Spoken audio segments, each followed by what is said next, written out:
Bismillahirrahmanirrahim. Alhamdulillahirabbil alamin. Wassalatu wassalamu ala asyrafil anbiya'i wal mursalin wa ala alihi washabbihi ajma'in. Assalamualaikum warahmatullahi wabarakatuh. Kawan-kawan semua, orang kata kalau gajah mati meninggalkan gadingnya, kalau harimau mati meninggalkan belangnya, kalau manusia mati meninggalkan apa? Betul, mesti meninggalkan namanya. Tapi ada satu lagi yang akan ditinggalkan oleh manusia, yang akan disebut-sebut dan dikenang-kenang apabila manusia pergi bertemu Esa. Nak tahu apa? Sudah tentu akhlak yang mulia, lebih-lebih lagi kepada keluarga dan ibu bapa. Keluarga ialah orang mempunyai pertalian bersara dengan kita. Keluarga terdiri pada ibu bapa dan adik-beradik. Kita semua sudah tentu sayang dengan ahli keluarga, kan? Sebabnya air tercincang tidak akan putus. Dalam membina keluarga yang sakinah, mawadah dan rahmah, ada adab-adab yang perlu kita amalkan. Utamakan yang tua, saling menghormati, bercakap sopan, saling menyayangi, berhubung selalu, sayang menziarahi, keluarga bahagia, kekal abai. Di samping itu, Allah ada mengingatkan kita dalam surah Al-Isra ayat 23 menerusi firman Allah. A'udzu billahi minasy syaithanir rajim. Bismillahirrahmanirrahim. Fala taqul lahumā uffin wa la tanharhumā wa qul lahumā qawlan karīmā. Yang bermaksud, dan janganlah kamu berkata kepada mereka, janganlah kamu menangkis mereka, tapi katakanlah kepada mereka perkataan yang mulia. Ayat ini jelas menceritakan kepada kita semua untuk sentiasa menjaga ukhuwah dengan ibu bapa serta menjauhi diri daripada sifat dahaka. Kita nak jadi anak yang soleh atau dahaka? Mestilah anak soleh. Tapi hari ini kes pengabaian ibu bapa semakin berluasa. Anak-anak semakin alpa dan lupa, katanya sibuk dengan kerjaya, mengejar pangkat dan harta, sehingga akan lupa siapa yang besarkan mereka menjadi insan yang berjaya. Patutkah itu berlaku? Lagi menyedihkan, berdasarkan statistik Majlis Kebajikan dan Pembangunan Masyarakat Kebangsaan Malaysia, 1 daripada 10 wakil tua diabaikan oleh anak dan keluarganya walaupun tinggal semua. Astagfirullah. Ayolah kita contohi kepribadian Uwais Amir Al-Qarani yang tidak dikenali di bumi tapi namanya masyhur di langit ilahi. Uwais tidak berpeluang ziarahi Nabi SAW di Madinah disebabkan beliau menjaga serta berkhidmat kepada ibu beliau yang sudah tua dan usul. Uwais sangat mulia sehingga Rasulullah menyuruh Sayyidina Umar untuk meminta Uwais mendoakan keampunan bagi Umar. Ini juga mengingatkan saya kepada satu kisah. Muhammad Syahri Said di antara cemerlang peperiksaan STM tahun 2022 yang diumumkan baru-baru ini. Dengan sayang gigih, berkomandan dan bergerak menjaga ilmunya sudah sakit saraf, beliau telah meraih A dalam semua mata pelajaran. Kisah beliau berbakti kepada ibu beliau yang sudah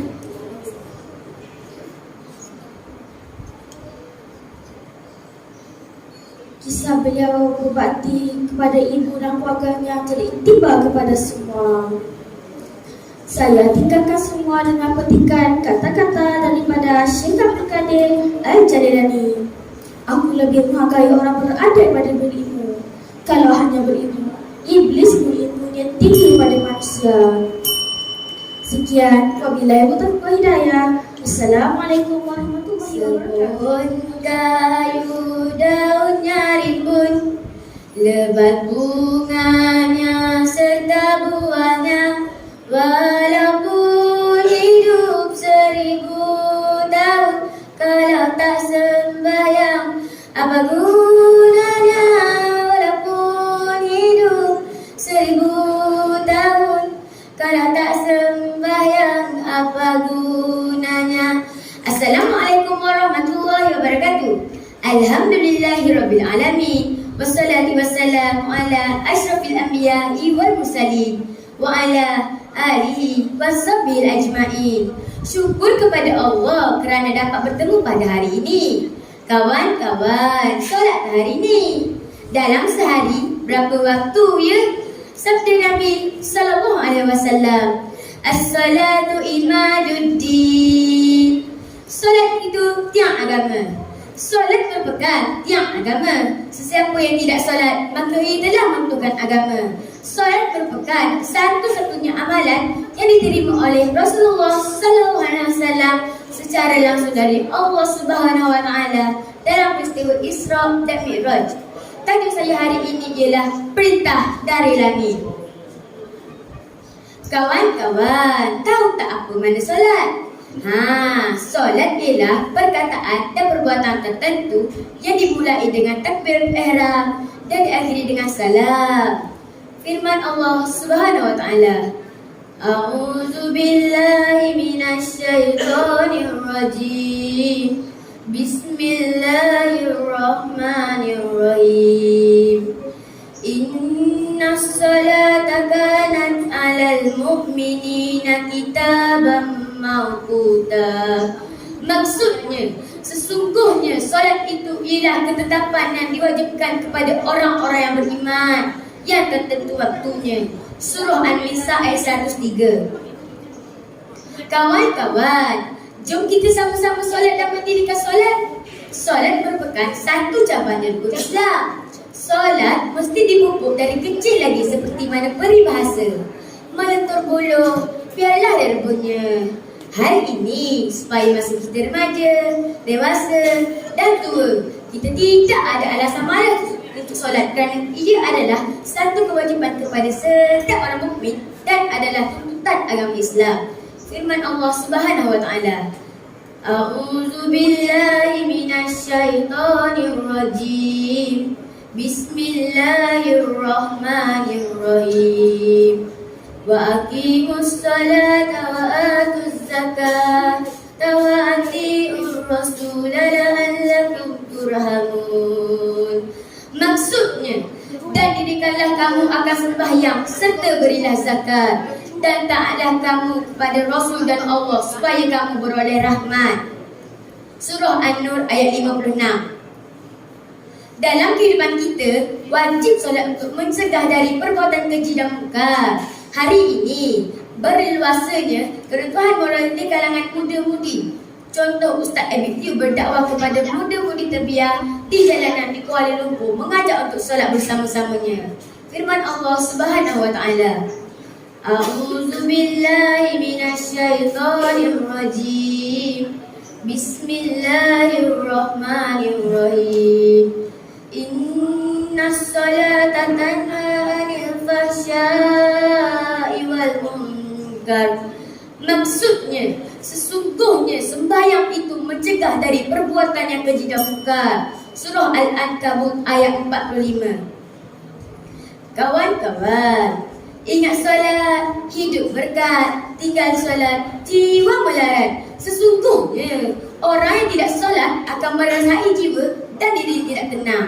Bahkan akan menerima sesaat azab dari Allah semasa di dunia dan di akhirat, seperti hilangnya berkat pada rezekinya dan tanda kesolehan di mukanya.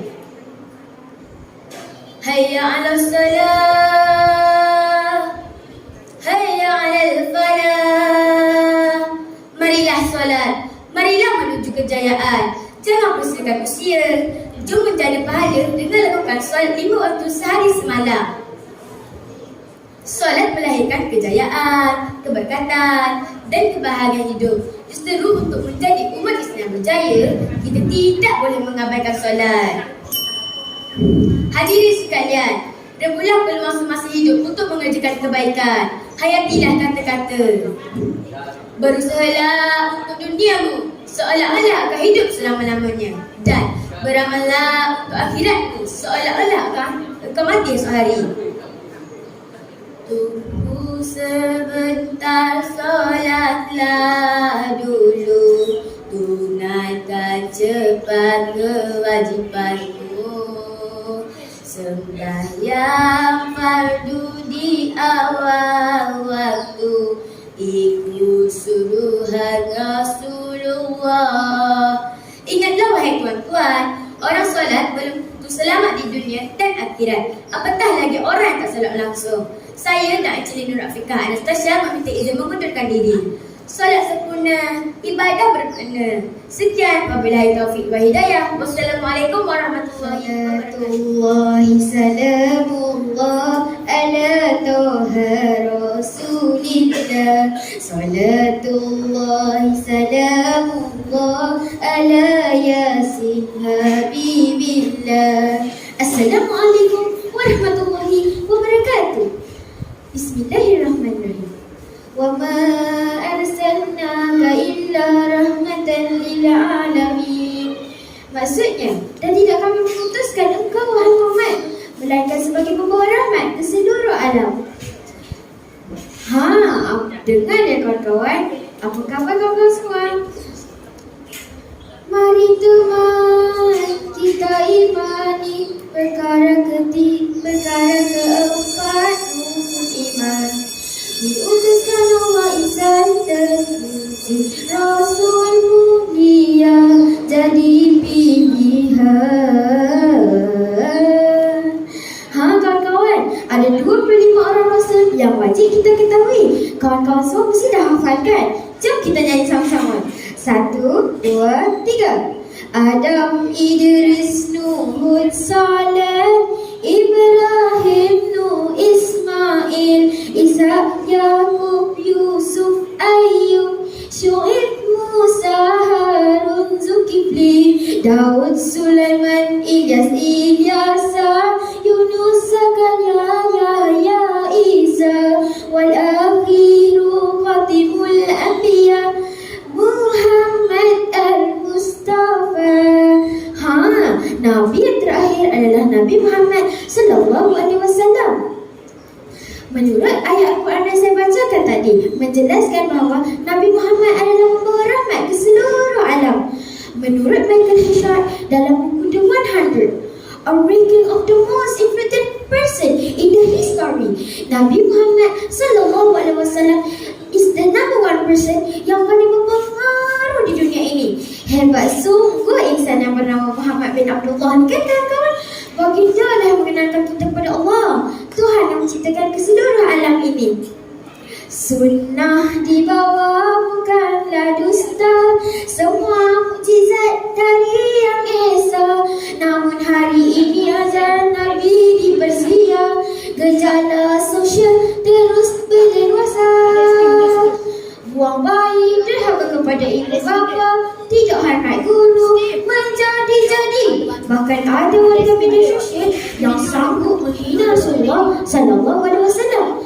Na'udzubillah. Sedih kan kawan-kawan? Sedarlah kawan-kawan, kita wajib mengasihi dan menyayangi baginda. Yakinlah dengan sifat baginda yang sedih, amanah, tapi dan fakana. Jika hari ini kita boleh melafazkan baik-baik syahadah, jika hari ini kita bisa membaca Al-Quran kalamullah, jika hari ini kita mampu menunaikan solat, berpuasa, berzakat dan menunaikan haji ke Baitullah, semuanya kerana rahmat insan yang bernama Muhammad. Hati yang bersih dibagari iman, zikir selawat jadi amalan. Kawan-kawan, jom kita selawat bersama-sama. 1, 2, 3. Sallallahu ala Muhammad, sallallahu alaihi wasallam.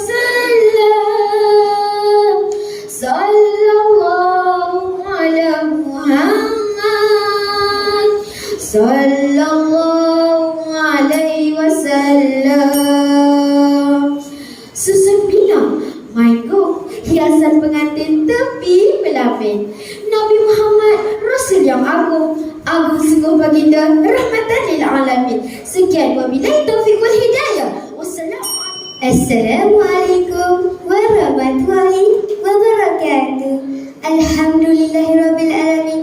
Wassalatu wassalamu ala rasulil amin wa ala alihi wa sahbihi ajma'in. Apa khabar semua? Sehat? Alhamdulillah. Kasihnya ibu membawa ke syurga, kasihnya ayah berkorban sentiasa, kasihnya keluarga tambatan di jiwa. Kawan-kawan, sayang keluarga tak? Sayang kan? Alhamdulillah. Bagus sahabat soleh dan solehah. Keluargaku, syurgaku, itulah bicara dia hari ini. Keluarga adalah orang yang memiliki petalan persaudaraan dengan kita.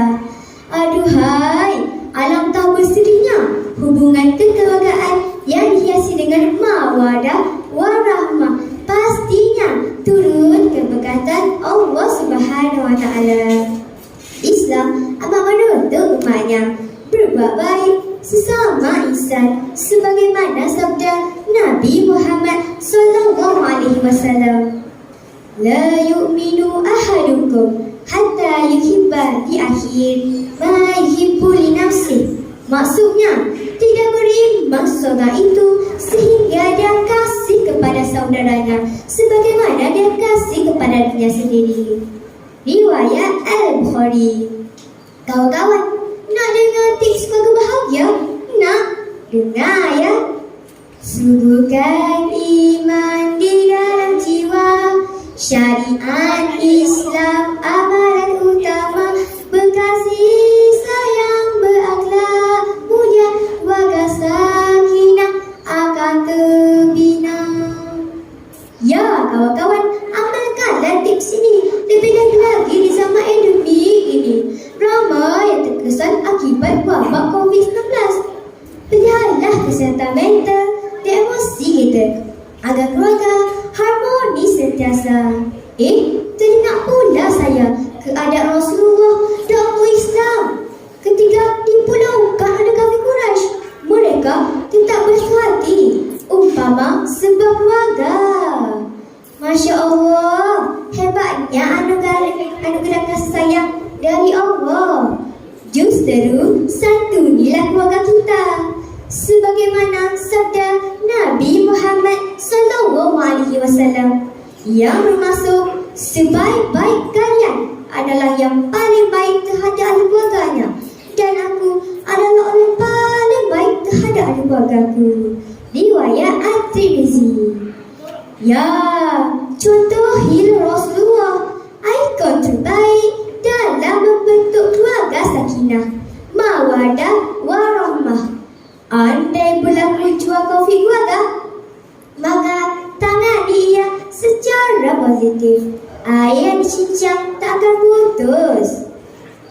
Wahai sahabat semua, dari kecil kita dimanja ibu, disayang ayah, dididik selalu. Namun ada segelintir dari kita seperti kacang lupakan kulit, lupa jasa dan pengorbanan ibu bapa. Ada kalanya jika ibu meminta bantuan, sering beralasan begini, "Alah, nantilah saya buat." Ya Allah, kasar tutur kata. Bukan itu sahaja, malah ada anak yang sanggup mencederakan ibu bapa sendiri jika kehendak mereka tidak dipenuhi. Astaghfirullahalazim. Mengapa jadi begini? Jauhilah perbuatan haka sebegini. Anak durhaka, nerakalah balasannya. Maka hargailah ibu bapa kita. Usai tanggung usaha baktimu kepada mereka. Bukankah Allah telah berfirman di dalam surah Al-Isra ayat 23? A'udzu billahi minasy syaithanir rajim.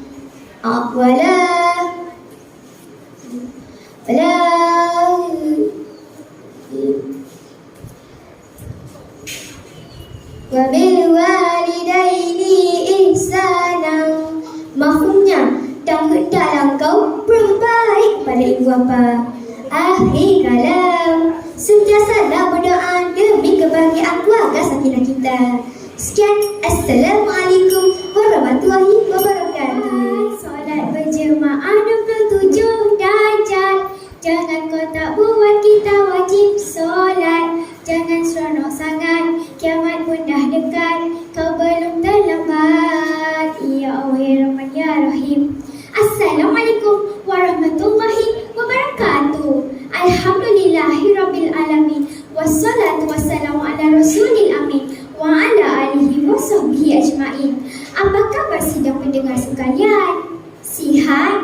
Alhamdulillah.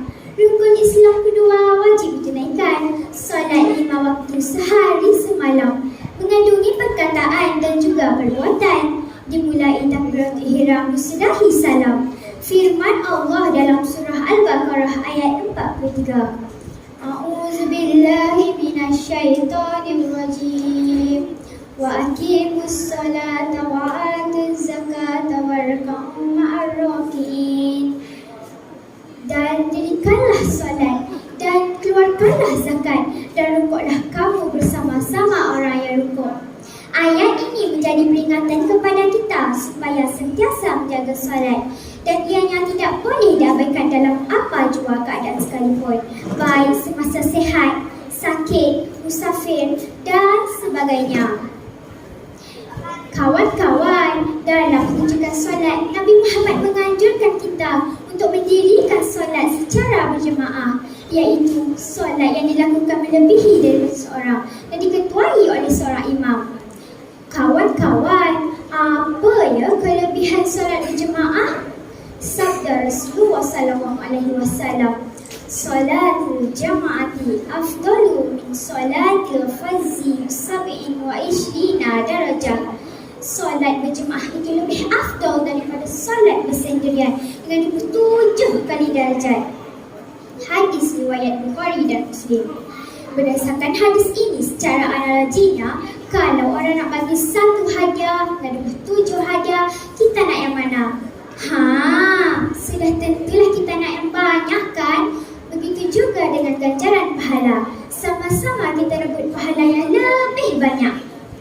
Dari Abu Hurairah radhiyallahu anhu, Rasulullah SAW bersabda, Man qada ila al-masjidil awraha a'adallahu lahu fil jannati nuzulan kullama wada awraha.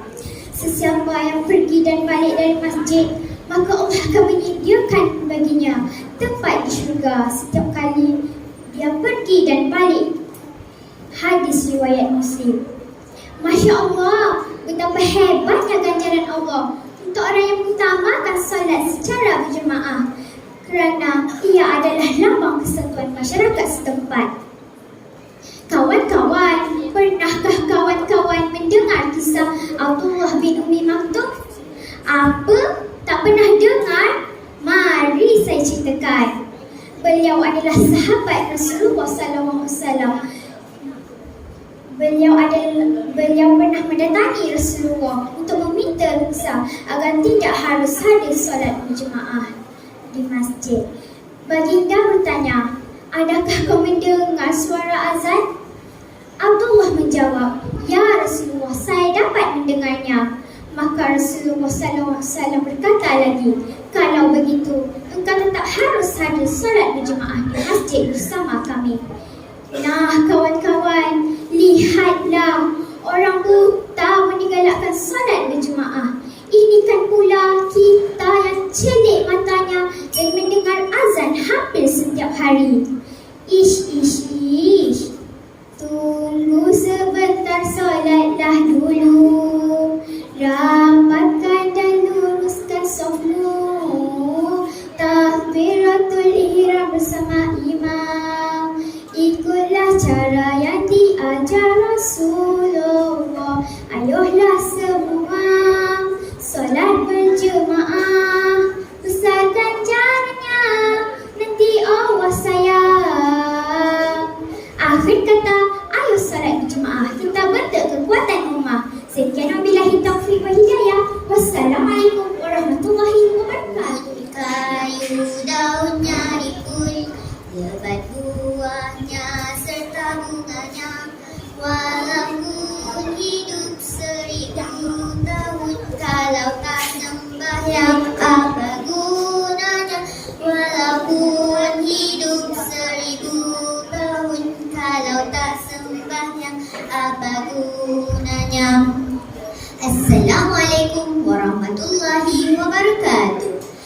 Alhamdulillahirrabbilalamin. Wassalatu wassalamu ala rasulil amin wa ala alihi wa sahbihi ajma'in. Terima kasih pengerusi majlis, barisan para hakim yang arif lagi bijaksana, penjaga masa yang setia, barisan guru dan kawan-kawan sekalian. Apa khabar kawan-kawan semua? Saya doakan semoga sentiasa sihat dan selamat sepanjang masa. Rukun Islam ada berapa? Apakah pula rukun kedua?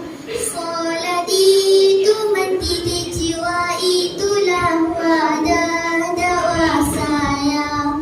Solat itu mendidik jiwa, itulah wadah dakwah saya. Solat dari segi bahasa bermaksud doa atau mohon kebajikan dan pujian. Pandangan ulama tasawuf pula, solat bermaksud menyerahkan jiwa kepada Allah Subhanahu Wa Taala bagi melahirkan rasa takut kepada Yang Maha Esa.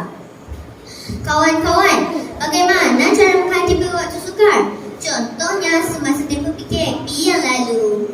Ya, solat adalah penawar jiwa yang gundah.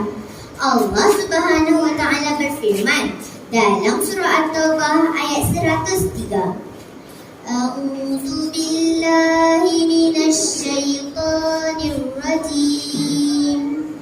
Inna salataka sakanun lahum. Maksudnya, sesungguhnya doa kamu itu menjadi ketenteraman jiwa bagi mereka. Marilah kita menunaikan salat fardu 5 waktu agar kita sentiasa positif dalam setiap muamalah kehidupan. Orang tua kita hormati, orang muda kita sayangi. Kawan-kawan, ibadah salat juga mendidik manusia menjadi orang yang berdisiplin. Salat fardu 5 waktu tidak boleh dilaksanakan di luar waktu yang telah ditetapkan. Allah Subhanahu Wa Taala berfirman dalam surah An-Nisa ayat 103. A'udzu billahi minasy syaithanir rajim. Innas salata kanat 'alal mu'minina kitaban mawquta. Yang bermaksud, sesungguhnya solat itu adalah satu ketetapan yang diwajibkan ke atas orang yang beriman dan ditentukan waktunya. Murid yang berdisiplin sentiasa menepati masa dan tidak bertanggung untuk menyiapkan kerja. Ayo kawan-kawan, marilah kita manfaatkan peluang belajar sejak dari kecil lagi. Kita rancang jadual pengurusan masa dengan betul. Buktikan kita mampu berdikari mengurus masa dengan sendiri. Tahukah kawan-kawan, solat juga mendidik manusia untuk sentiasa fokus terhadap tugas harian. Allah Subhanahu Wa Taala berfirman dalam surah Al-Mu'minun ayat 1 hingga 2. A'udzu billahi minasy syaithanir rajim.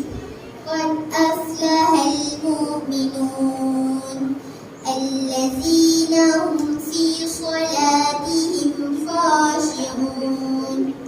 Yang bermaksud, sesungguhnya berjayalah orang yang beriman, iaitu mereka yang khusyuk dalam solatnya. Jelas kepada kita kawan-kawan, mendirikan solat itu bukan seperti melepaskan batuk di tangga.